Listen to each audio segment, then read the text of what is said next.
24-hour camp here, so there's someone here at all times. Around 11:30ish, there was 3 of us in the back of the pavilion area that's the central part of the camp.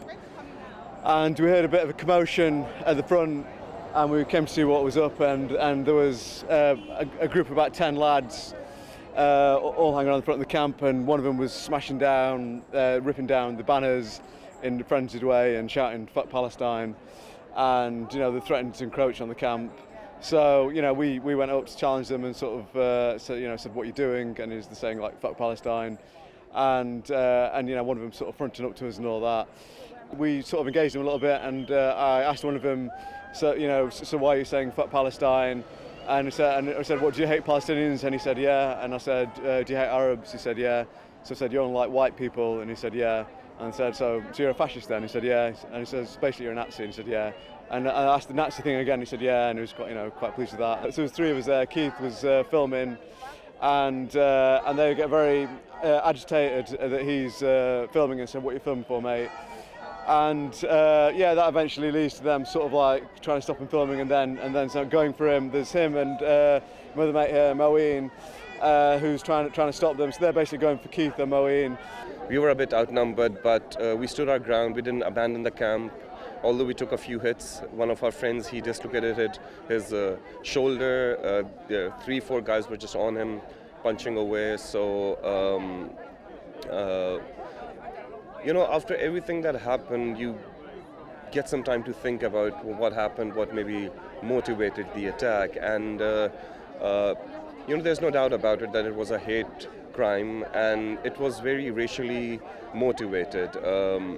On top of that, due to the misinformation being presented by the mainstream media and the politicians especially, portraying the Palestinians as inhumane and undeserving of the rights we all take for granted. So, that really stands out to you, that how in this time and frame when everything is shown live to you, how you can still choose to be so ignorant. But what's done is done. We would like for the authorities to do a full investigation into this and for there to be full accountability, because something happening opposite the US Embassy of all places again shows the trust they have in our fascist government in providing cover for them. Something like that, if it had happened outside a synagogue or any other place like that, that would be all over the news. But the fact that we've had to reach out to people to put a spotlight on what really happened here, just shows us the road we're going down.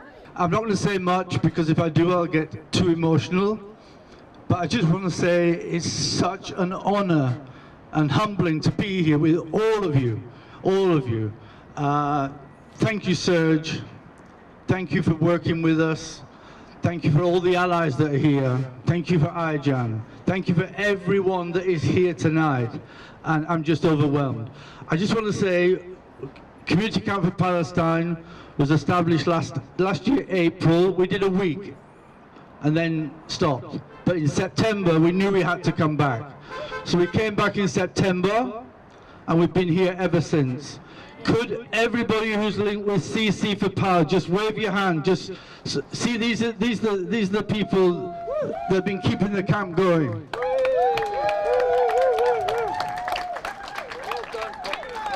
And there are others who are not here tonight. They'll be here tomorrow.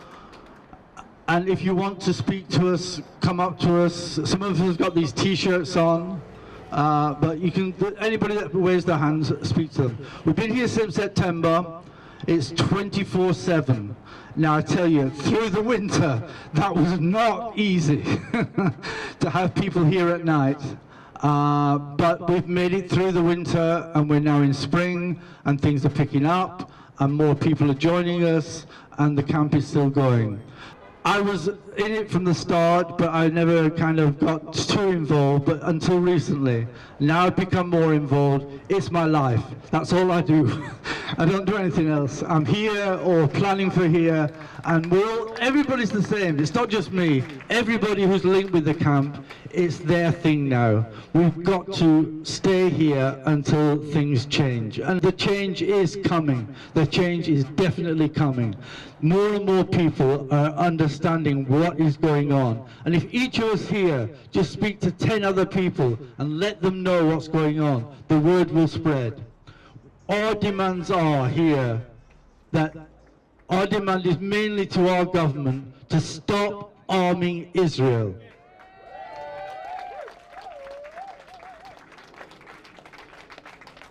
We have other demands such as, more access for humanitarian aid, but our government can't do much about that. But the main demand is to stop arming Israel. Now our government can do that. They can make that decision to do that. And we must keep pressurizing them. Wherever we are, whatever we're doing, keep talking to people, keep talking about Gaza. Thank you.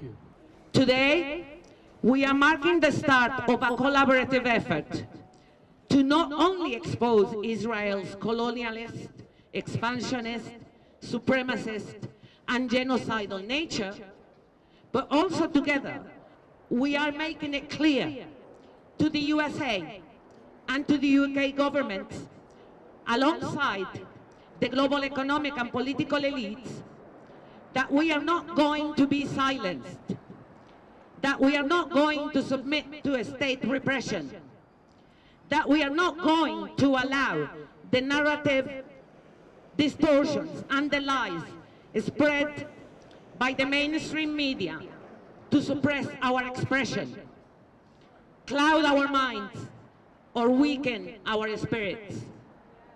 We at the Community Camp for Palestine want to project our community values, support each other, fight alongside each other, and expose the injustices with a particular focus on Palestine and the forces trying to erase Palestinians off the world map. We have a welcoming space, and we need to have you with us. So please contact any of our CC4PAL members and guardians if you want to discuss how to get more involved. Starting today, we are engaging in the learning of working together for a 24-hour display of our unity and comradeship. We have organized a variety of events to reflect our diversity.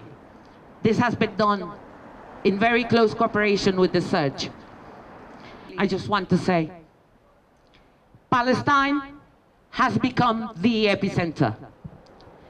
Palestine is where all of our rages find a common place. The Palestinian cause is what makes us all Palestinians. No one will be free until Palestine is free.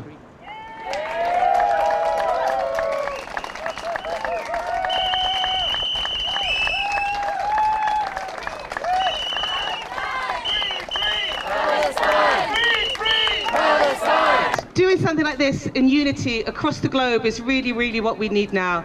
So with the Surge, we're not just talking about actions and articulations, we're talking about bringing a political movement together, an international political movement where we can really make change and drive positive change, whether it's for climate, it's anti-fascista, it's Palestine, it's anti-war, it's whatever we need to do to really get system change. And we can't do this until we really get connected, unity, and start to work on a political agenda. And this is what we're doing in the Surge.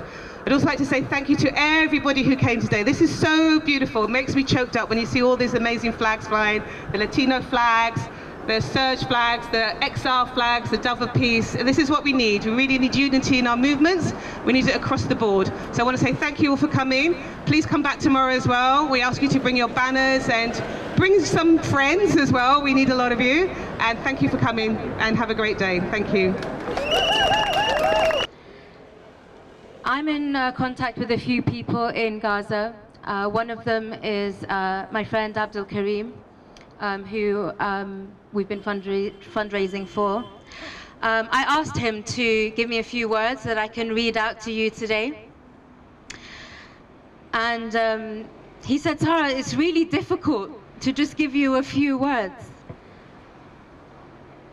But this is what he said. He says, save what is left of Gaza. The children of Gaza are dying daily. There's no education, there's no food, there's no water. Please pray for the people of Gaza and pressurize, put pressure on your government to stop the blood of Palestine. Thank you. One of our comrades suggested on Tuesday that we should come down here tonight in a show of solidarity with the camp. And it was such a great suggestion following that awful, cowardly attack that the camp endured last weekend. And also it brings us together with the sister organization. And it seems as the weeks and months go by, we're becoming closer and closer friends and comrades. So it's such a pleasure to be here with you today. We have one common enemy. Of all those organizations you mentioned, there is one common enemy. They're the same people who are carrying out the genocide in Gaza, who are cutting disability benefits, privatizing the NHS, raping and pillaging the global south still. We see them, we are many and they are few. And comrades, I just wanted to say a little bit more about the evils of Zionism and why anti-Zionism is so important in our struggle going forward. The Zionist entity was allowed to continue its settler colony in Palestine from 1948 onwards, while the rest of the world was undergoing a decolonization process. The exceptionalism started then. While swathes of Africa and Latin America and Asia and the Indian subcontinent were undergoing decolonization, no, Palestine was always the exception. The white settler Jewish supremacist colony was allowed to continue, was allowed to breach every UN resolution. And what he says, and it's so true, it was like a cancer, a growth that was festering and growing and slowly sending out its tentacles into the rest of the world. And what do we have today? We have Zionist proxy groups in the West perpetuating and pushing the fascist ideology of Zionism within our own societies now. We have Beitar and this what Stop the Hate and all these other cowardly fascist groups bringing Zionism into our institutions, into our societies, attacking people on the streets, trying to intimidate us. In the NHS, we have the Jewish Medical Association and other pro-Zionist groups embarking on a campaign to ban completely any badge, any symbol of solidarity or expression of support for Palestine. They are not going to succeed. So when we say Zionism out of the NHS, this is what we mean. And they got very upset when we were carrying placards saying this on the last National March, or a couple ago.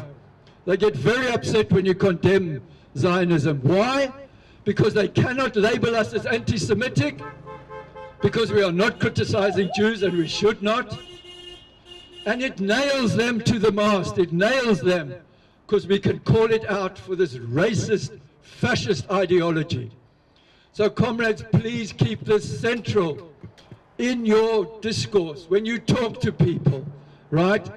Please talk about Zionism. Point the finger at it. Zionism is the vehicle for taking away our democratic freedoms. We are losing the right to speak out, to hold ideas and beliefs, to express them, to have protests. Articles 9, 10 and 11 of the European Convention of Human Rights.